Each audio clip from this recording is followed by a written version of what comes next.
अस्सलाम वालेकुम dear viewer, Shabana Nawaz official YouTube channel जे तरफ़ खां तव्हां सां मुखातिब आहियां। Dear candidates, welcome to class 5th इस्लामियात जे क्लास 5 दर्जे जे पहिरें हिस्से में तव्हां सां मुखातिब आहियां। डियर कैंडिडेट्स, टाइम खे वधीक ज़ाया नथा कयूं ऐं अचूं था सवालनि जवाबनि जी तरफ़। इन लाइ जो ही जेको 5 दर्जे जी समाजी ब्यास आहे इलाही थोरी वॾी आहे। जीअं असां 3 दर्जो 2 पार्ट्स में ऐं चौथों 2 पार्ट्स में जल्दी जल्दी कवर कयो त हिन में इलाही सवालनि थी सघे थो त 3-4 पार्ट्स ताईं हली सघनि।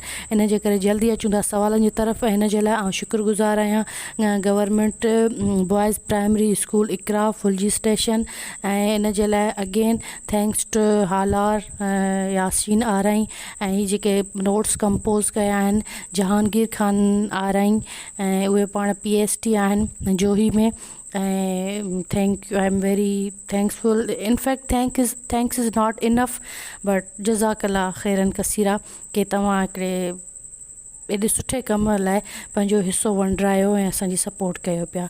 अचूं था सवालनि जे तरफ़। आख़िरत जी खेती छा खे चयो वेंदो आहे? जवाब, दुनिया खे। आख़िरत जी खेती छा खे चयो वेंदो आहे? दुनिया खे। कराम कातबीन जो कहिड़ो कमु आहे? इंसाननि जा अमल लिखणु। 2 मलाइका आहिनि जेके पंहिंजा साॼे ऐं खाॿे पासे हूंदा आहिनि, उन्हनि खे कराम कातबीन चइबो आहे। उन्हनि जा कम ऐमाल लिखणु आहिनि। हिकिड़ा बुरा ऐमाल लिखंदा आहिनि, हिकिड़ा ख़राबु ऐमाल लिखंदा आहिनि। इस्लाम जा रुकुन केतिरा आहिनि? 5। तौहीद, नमाज़, रोज़ो, ज़कात, हज। इस्लाम जा बुनियादी अक़ीदा कहिड़ा आहिनि? 6। अलाह पाक ते ईमान आणणु, मलाइकनि ते ईमान आणणु, रसूलनि ते ईमान आणणु, आसमानी किताब ते ईमान आणणु, तक़दीर ते ईमान आणणु ऐं आख़िरत ते ईमान आणणु ऐं मरण खां पोइ ॿीहर ज़िंदा थियण ते ईमान आणणु। ठीकु आहे, सेम। ऐं अतात कहिड़ी ॿोली जो लफ़्ज़ु आहे? हुनजो छा मतिलबु आहे? अतात अरबी ॿोली जो लफ़्ज़ु आहे जंहिंजो माना आहे फ़र्माबरदारी ऐं ताबेदारी करणु। दुनिया ऐं आख़िरत जी कामयाबीअ लाइ कंहिंजी अतात करणु ज़रूरी आहे? रसूलुल्लाह सल्लल्लाहु अलैहि वसल्लम जी। सुन्नत जी लुग़वी माना छा आहे? रस्तो ऐं तरीक़ो। सुन्नत जी लुग़वी माना आहे रस्तो ऐं तरीक़ो। ऐं सुन्नत नबवीअ जो छा मतिलबु आहे? मतिलबु उहो रस्तो ऐं तरीक़ो जेको पाण सॻुरन सल्लल्लाहु अलैहि वसल्लम पंहिंजी अमली सूरत में, पंहिंजी ज़िंदगीअ में अमली सूरत में प्रैक्टिकली लाइफ में असां लाइ छॾियो हुजे या असांखे कराए ॾेखारियो हुजे, उन करे ॾेखारियो हुजे, उनखे असां सुन्नत नबवी चवंदा आहियूं। ईद उल फितर कहिड़ी ख़ुशीअ में ऐं कॾहिं मल्हाइबी आहे? ईद उल फितर रमज़ान महीने जे रोज़नि ख़तमु थियण जी ख़ुशीअ में 1 शवाल ते मल्हाई वेंदी आहे। ईद उल उज़हा कॾहिं ऐं कंहिंजी यादि में मल्हाई वेंदी आहे? ईद उल उज़हा 10 ज़ुल्हज ते हज़रत इब्राहिम अलैहिस्सलाम जे अज़ीम कारनामे जी यादि में मल्हाई वेंदी आहे। ऐं हुज़ूर करीम सल्लल्लाहु अलैहि वसल्लम जिन कहिड़े ॾींहं खे अफ़ज़ल ॼाणायो आहे? जुमे जे ॾींहं खे। रोज़े खे अरबीअ में छा चयो वेंदो आहे? हुनजी माना छा आहे? रोज़े खे अरबीअ में सोम चयो वेंदो आहे। हुनजी माना आहे रुकिजी वञणु, बीहणु या ख़ामोश थियणु। रोज़ो कॾहिं फ़र्ज़ु थियो? सन 2 हिजरीअ में। सीरत तैयबा जी माना छा आहे? सीरत तैयबा जी माना आहे उहो रस्तो, ऐं तैयबा जी माना आहे सीरत जी माना आहे रस्तो, ऐं तैयबा जी माना आहे पाक। उहो रस्तो जंहिं ते पाण सॻुर सल्लल्लाहु अलैहि वसल्लम हलिया उनखे असां पाण पाक रस्तो या सीरत तैयबा चऊं था। मुआख़ात कहिड़ी ॿोली जो लफ़्ज़ु आहे? हुनजो मतिलबु छा आहे? मुआख़ात अरबी ॿोली जो लफ़्ज़ु आहे। हुनजी माना आहे भाई पी। ईअं बि अची सघे थो त मुआख़ात कहिड़ी ॿोली जो आहे? सवाल, पोइ अरबी, फ़ारसी, हिंदी सराइकी जेको बि हुजे। या मुआख़ात लफ़्ज़ जी माना छा आहे? ॾिसो, समथिंग डिफरेंट आहे न थोरो। मुआख़ात लफ़्ज़ु असांजी आम ॿोली में नथो अचे त भाई पी, इसार, रोज़ो अहिड़े टाइप कोई बि ऑप्शन। उनखां पोइ आहे मुहाजिर अंसार जी माना छा आहे? मुहाजिर माना हिजरत कंदड़ ऐं अंसार माना मददगार। उनखां पोइ आहे त हुज़ूर करीम सल्लल्लाहु अलैहि वसल्लम जे ॾाचीअ जो नालो छा हो जेका हिजरत वक़्तु हज़रत अबू अयूब अंसारी रज़ी जे दर ते बीठी हुई? कसवा।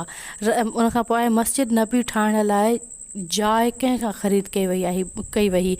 बनु निजार क़बीले जे 2 यतीम भाइरनि सहल ऐं सुहेल खां। मस्जिद नबीअ जी ज़मीन जी क़ीमत कहिड़े असाबी अदा कई हुई? हुज़ूर हज़रत अबू बकर सिद्दीक़ रज़ी अल्लाह ताला अन्हु। सुफ़ा जी माना छा आहे ऐं असाबे सुफ़ा मां छा मुराद आहे?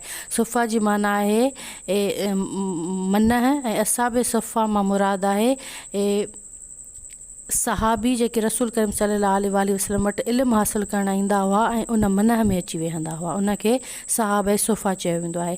मीसाक जी माना आहे मुआइदो मीसाक कहिड़नि ॿिनि क़ौमुनि जे विच में थियो, इहे सवाल मां थोरा स्किप कया आहिनि, पर मीसाक जी माना मुआइदो जेको मुस्लमाननि ऐं यहूदनि जे विच में थियो, ऐं मीसाक 54 शर्तुनि ते हुयो जेको पाण पोइ क्लासनि में पढ़ियो आहे। ऐं मदीने अंसार जेके कबीला हुआ उहे कहिड़ा हुआ, 2 कबीला हुआ, ओस ऐं ख़िज़रज। उनखां पोइ आहे त मदीने में यहूदनि जा कहिड़ा कबीला रहंदा हुआ, ऐं बनू कैनका, बनू नज़ीर ऐं बनू करीज़ा। ऐं ग़ज़वा बदर कॾहिं ऐं कहिड़े हंध ते लॻी? पहिरीं जंग जेका मुस्लमाननि जी हुई 17 रमज़ान सन 2 हिजरी बदर जे हंध ते लॻी। बदर जे हंधि मदीना खां केतिरे मुफ़ासिले ते हो? 80 मीटर ऐं 100। बदर जो हंधि मदीने खां 80 मील या 130 किलोमीटर जे मुफ़ासिले ते। ग़ज़वा बदर में मुस्लमाननि ऐं काफ़िरनि जो तइदादु ॿुधायो। मुस्लमान 313 हुआ, जिन में 84 मुहाजिर ऐं 229 अंसार हुआ। अच्छा, मास्टर्स लेवल ते बि पाण इहो सुवालु पढ़ियो आहे, सॉरी फस्ट ईयर इंटर जे मुस्लिम हिस्ट्री में पढ़ियो आहे। ग़ज़वा जेके ग़ज़वात आहिनि सभु हिन जे बारे में, मुस्लमाननि जा तइदाद, कुफ़ारनि जा तइदाद। त इहो मूंखे आइडिया हुयो त 313 मुस्लमाननि जो आहे तइदाद ऐं 1000 कुफ़ार जो आहे, पर मुस्लमाननि मां वरी 84 मुहाजिर ऐं 229 Ansar. It's new thing for me, that's great. उनखां पोइ आहे त ग़ज़वा बदर में मुस्लमाननि ऐं काफ़िरनि जा सिपह सालार केरु हुआ? मुस्लमाननि जो सिपह सालार हज़रत मोहम्मद सल्लल्लाहु अलैहि वसल्लम ऐं काफ़िरनि जो सिपह सालार अबू जहल हो। ग़ज़वा बदर में केतिरा मुस्लमान शहीद थिया? 14 मुस्लमान, उन मां 6 मुहाजिर ऐं 8 अंसार शहीद थिया। ग़ज़वा बदर में केतिरा काफ़िर क़त्ल थिया ऐं केतिरा क़ैद थिया? ग़ज़वा बदर में 70 काफ़िर क़त्ल थिया ऐं 70 क़ैद थिया। काफ़िरनि जे सरदार अबू जहल खे कंहिं क़त्ल कयो? 2 भाइरनि, मुआज़ ऐं मऊज़। ग़ज़वा उहद कॾहिं लॻी? 7 शवाल सन 3 हिजरीअ ते। उनखां पोइ आहे त उहद जबल मदीने खां केतिरो परते हो? उहद जबल मदीने खां 3 मील उत्तरे पासे जे मुफ़ासिले ते हुयो। उनखां पोइ आहे त ग़ज़वा उहद में काफ़िरनि जो सरदार केरु हो? अबू सुफ़ियान। हाणे ॾिसो हुज़ूर पाक सल्लल्लाहु अलैहि वसल्लम जी माना ज़िंदगीअ ते छा ॻाल्हाइजे, उन ते शान ते छा ॻाल्हाइजे, त उहो काफ़िर जेको हुज़ूर पाक सल्लल्लाहु अलैहि वसल्लम सां जंग में आम्हूं साम्हूं थियो, ग़ज़वा उहद में काफ़िरनि जो सरदार हो। फ़तेह मक्का जे वक़्तु पाण ऐलान कयूं त जेको अबू सुफ़ियान जे घर में पनाह वठंदो उनखे बमान आहे। इनखे चइबो आहे हक़ीक़ी इस्लाम जो पखेड़ींदड़ ऐं इस्लाम जो अलमबरदार।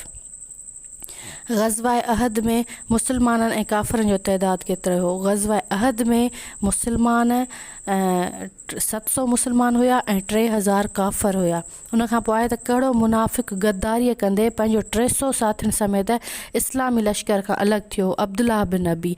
हाणे हिकिड़ो मां तव्हांखे शार्ट थोरो ॾींदी हलां त ग़ज़वा बदर में 313 मुस्लमान ऐं 1000 काफ़िर हुआ, पर उन में मुस्लमाननि जी फ़तेह थी हुई ऐं अलाह पाक मुस्लमाननि जी ग़ैबी मदद कई हुई। उन में उनजो सरदार अबू जहल क़त्ल थियो। उन लाइ काफ़िर मुस्लमाननि खां इंतकाम वठण लाइ बेचैन हुआ ऐं उन्हनि जल्दी ॿी जंग कहिड़ी पाण बदिलो वठणु पिया चाहिनि, जंहिंमें ग़ज़वा अहद लॻी। ग़ज़वा अहद में लाइ इहो बि चयो वेंदो आहे त किन हंधनि ते आहे त उन्हनि में मुस्लमाननि खे फ़तेह थी, किन में आहे त उन्हनि खे काफ़िरनि खे फ़तेह थी, पर दर हक़ीक़त में ॾिसो वञे त उन में काफ़िरनि जो बि नुक़सानु थियो ऐं मुस्लमाननि जो बि काफ़ी नुक़सानु थियो। पहिरीं त मुस्लमान उहा जंग तक़रीबन खटियल ई हुया जो ग़ज़वा अहद ते हुज़ूर पाक सल्लल्लाहु अलैहि वसल्लम जिन पंहिंजा 50 तीरंदाज़ इहो यादि करे छॾियो, बीहारिया हुआ ऐं चयो त जेसीं ताईं मां हुकुम न ॾियां तेसीं ताईं पंहिंजी जॻह तां केर बि न हटंदो। ऐं उन्हनि अहिड़ी त जेके ज़ाहिरिया उन्हनि जा उहे शानदार तीर अंदाज़ हुया जो काफ़िरनि खे अॻिते ई न अचणु ॾिनऊं ऐं मुस्लमाननि ते हावी थी विया ऐं जेके मैदान में आया उहे बि मतिलबु क़त्ल कया विया, काफ़ी पोइते हटी विया। त एतिरे पार्ट ताईं ॾिसिजे त मुस्लमाननि खे ॼण त फ़तेह थी चुकी हुई, पर मुस्लमान नौज़ुबिल्लाह हुज़ूर पाक सल्लल्लाहु अलैहि वसल्लम जो चवणु न कयो ऐं ईअं अचानक एॾी जल्दी पंहिंजी फ़तेह ॾिसी उहे बि बौखलाइजी विया ऐं जेके 50 तीरंदाज़ जबल ते बीठा हुआ जिन खे हुज़ूर पाक सल्लल्लाहु अलैहि वसल्लम जिन हुकुम कयो त मुंहिंजे हुकुम खां सवाइ हेठि न लहिजो, उहे बि लही आया ऐं माल गनीमत मिलण में शुरू थिया। त उनखां पोइ वरी ख़ालिद बिन वलीद शायदि हुया जेके उन वक़्तु मुस्लमान न थिया, उन्हनि जॾहिं ॾिठो त उन्हनि वरी पंहिंजो जेके भॼी विया हुआ काफ़िर उन्हनि खे वापसि मुड़ाए ऐं ॿीहर जेको मुस्लमान खे पोयां हमिलो कयो त उन में मुस्लमाननि जो बि काफ़ी शहीद थिया ऐं हुज़ूर पाक सल्लल्लाहु अलैहि वसल्लम जो नौज़ुबिल्लाह ॾंद मुबारक शहीद थियो ऐं संदन चाचो हज़रत हमज़ा अलैहिस्सलाम बि उन जंग में शहीद थिया मुस्लमाननि जी ग़िफ़लत जे करे। उनखां इन जे करे उन में अच्छा हिते आहे न त इन जे करे चयो वेंदो आहे त इन जंग खे माना हतमी फ़ैसिलो नथो ॾेई सघिजे जो हिकिड़े पार्ट में मुस्लमाननि जी फतेह हुई, ॿिए पार्ट में काफ़रनि जी फतेह हुई, त इहा ॼण थोरो टाए वारी सिचुएशन में हूंदी आहे, पर किन किताबनि में कुझु लिखियलु आहे, किन किताबनि में कुझु लिखियलु आहे। ऐं हिकिड़ी वरी इहा बि हुयो त हाणे 700 मां जेकॾहिं 300 साथी बि हू पंहिंजो मुनाफ़िक़त सां कढी हलियो वञे त बाक़ी त मुस्लमान वञी 400 रहिया, त 400 मुस्लमान 3000 काफ़र, तव्हां पाण अंदाज़ो लॻायो। उनखां पोइ आहे त ग़ज़वा अहद में काफ़रनि जो अलम बरदार केरु हुयो, तलहा बिन अबू तलहा अब्दरी। उनखां पोइ आहे त ग़ज़वा अहद में मुस्लमाननि जो अलम बरदार केरु हुयो, ठीकु आहे। ग़ज़वा अहद में मुस्लमाननि जो अलम बरदार हज़रत मुअसिब बिन उमेर। कहिड़े असहाबीअ जी शकिल मुबारक पाण सगोरनि जी सूरत मुबारक जहिड़ी हुई, ऐं जवाबु आहे त हज़रत मुअसिब बिन उमैर। उनखां पोइ आहे सवाल नंबर 40 त कहिड़ी ग़ज़वा में पाण सगोरनि जो ॾंदु मुबारक शहीद थियो। सेम जीअं मां ॿुधायो ग़ज़वा अहद में केतिरा मुस्लमान शहीद थिया, 70। ग़ज़वा अहद में केतिरा काफ़र क़तल थिया, 22। पाण सगोरनि जे चाचे हज़रत हमज़ा खे कंहिं शहीद कयो ग़ज़वा अहद में, वहशी नाले हिकु ग़ुलाम। ग़ज़वा अहद में कहिड़ी मुस्लमान औरत अमली तौर ते शरीक थी ऐं खेनि ज़ख़्म रसिया, हज़रत उम्मे उम्मारा खेनि 12 ज़ख़्म रसिया। ग़ज़वा अहद में ज़ख़्मनि खे पाणी केरु पियारींदियूं रहियूं, हज़रत आयशा रज़ी अल्लाह ताला अन्हा ऐं हज़रत उम्मे सुलिक रज़ी अल्लाह ताला अन्हा औरतुनि में ज़ख़्मनि खे पाणी पियारींदियूं रहियूं। उनखां पोइ आहे खंदक जी माना छा आहे, खंदक जी माना आहे खॾ।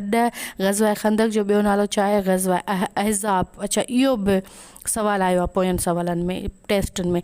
ग़ज़वा खंदक जो ॿियो नालो छा आहे, ग़ज़वा अहज़ाब यानी टोलनि वारी जंग। ऐं ग़ज़वा खंदक कॾहिं लॻी, सन शवाल सन 5 हिजरी में। ग़ज़वा खंदक में मुस्लमाननि काफ़रनि जो तइदाद केतिरो हुयो, 3000 मुस्लमान हुया, 10,000 काफ़र हुया। मदीने जे चौधारी खॾ खोटण जो मशवरो कंहिं ॾिनो हुयो, हज़रत सलमान फ़ारसी रज़ी अल्लाह ताला अन्हु। इलाही मशहूरु इहा आहे क्वेश्चन। उनखां पोइ आहे अबदूद, जंहिंखे 1000 बहादुरनि जे बराबरि सम्झो वेंदो, उनखे कंहिं क़तलु कयो, हज़रत अली रज़ी अल्लाह ताला अन्हु। अबदूद जेको 1000 बहादुरनि जे बराबरि सम्झो, उनखे हज़रत अली रज़ी अल्लाह ताला ने क़तल कयो हो। ऐं हीउ हुयो पंहिंजो पहिरियों क्लास 5 दर्जे जो 51 सवालनि ते मुश्तमिल। जीअं मूं तव्हांखे चयो त हिन में कुझु घणा सवाल आहिनि, थी सघे थो 2 पार्ट बि थियनि, 3 पार्ट बि थियनि, इन लाइ मां जल्दी ॻाल्हायो आहे ऐं घणनि सवाल हिन क्लास में आणण जी कोशिशि कई आहे।